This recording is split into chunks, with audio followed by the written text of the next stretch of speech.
Hey everyone, in this video I'll be showing you the easiest team guide to take down Panthalus in Palworld. And this is by far the easiest team strat because we're able to counter everything with this setup here.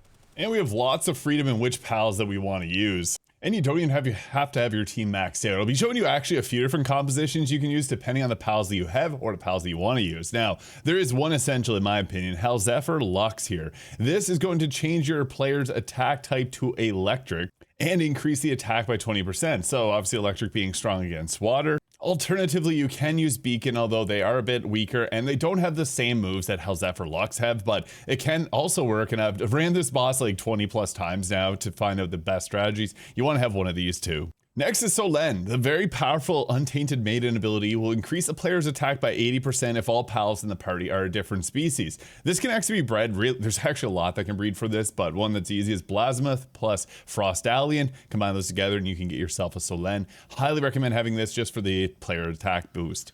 Now, Vanward Christ is also amazing because there's a huge weak spot that we can take advantage of. So this will increase damage that the player deals to enemy weak spots by 50%. Highly worth taking this one here because it is a really easy weak spot to hit. Now, there's a cool interaction here with Slowot here. So in the party, the player attacks an enemy that's afflicted with Electrify. It'll discharge enemy damage and do 60% of our attack damage. So this is really good. This is more so for like just going against regular targets, not really as much against this boss, so you can go with others, but pairing this with Snock here, when in the party, it'll apply Electrify 6. So having a Snock, your attacks will apply that and also discharge the electricity. It's very powerful. Another Snock is Snock Lux here. If you have this one, it's going to make you take 30% less water damage and you're immune to soak. This is only really necessary if you find you're taking a lot of damage. I'm also a big fan of using Robin Quill, which will increase your bow damage by 35% at max stacks here. What's great about that is there's a mechanical bow that I was using, and it's very good in this fight. If you want a buff of your party members, or Zerk is also incredibly powerful. While in your party, hitting an enemy with a bullet will increase the attack and defense of the pal fighting beside you by 5% for 30 stacks, and this is for 5 seconds. So if you're using a fast firing gun, you can boost up your teammates' damage quite a bit. And this is great because, well, it's in your party, you can actually boost up like Hellzephyr Lux. And Hellzephyr Lux with the Thunderstorm and Thunder Rain, both these skills are incredibly powerful, especially if they're boosted up.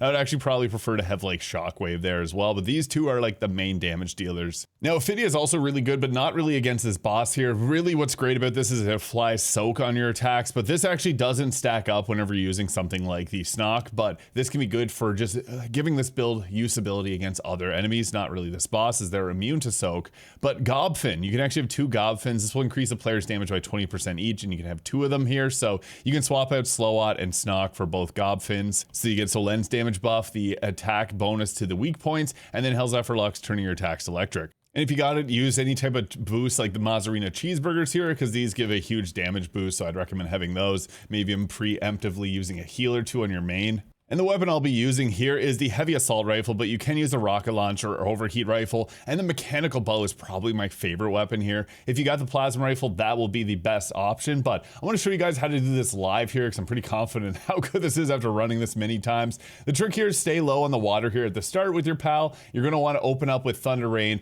and I would actually recommend getting in front of it so you can get, because it's not going to aggro on you right away, so you can blast away with this attack here, get into the fight. This hits really hard, and then you can open up with shooting. Now, this pal is kind of annoying where it is going to run around and move a lot, so you got to get into a like habit of moving to try and get in the front of it here. And I opened up with another electric base attack. It's going to follow with this bubble attack here, which you can just fly up over. Trying to hit that blue crystal, I was able to get 1 crit off there, did 2,000 damage with this gun, and you can already see we're doing insane amounts of damage because it is weak to electric.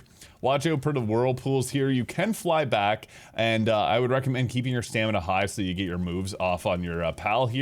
And oh, we got the break off, so reload your gun whenever this happens and unload clip right into that blue crystal. You can see we're absolutely melting it here. This is one of the best ways to get a ton of damage in right off the bat, because you can just see here we are absolutely melting this boss. So we're getting hit with some of those attacks there, but that's fine. Just aim. If you got it facing you just like this, you can actually skip the phase where you have to jump over the waves really easily. So yeah, you're seeing that there. He is going to do the wave attack here. This is what's most annoying. I would actually recommend for this, jumping off your pal and recalling them, because there's going to be a bunch of whirlpools that appear, and then the Elden Ring Spirit Stream will be over here. So we're making our way over to this, and missed it to jump it up. This one isn't the most necessary to avoid. What we need to avoid is the one wherever the waves come out here. I can finish him off right now just because this gun has like pretty good range to it, but he's going to do the wave attack here next. This is something he'll do twice. What you got to do is watch out for those waves there. Jump up into this Spirit Stream. This is going to launch you way up high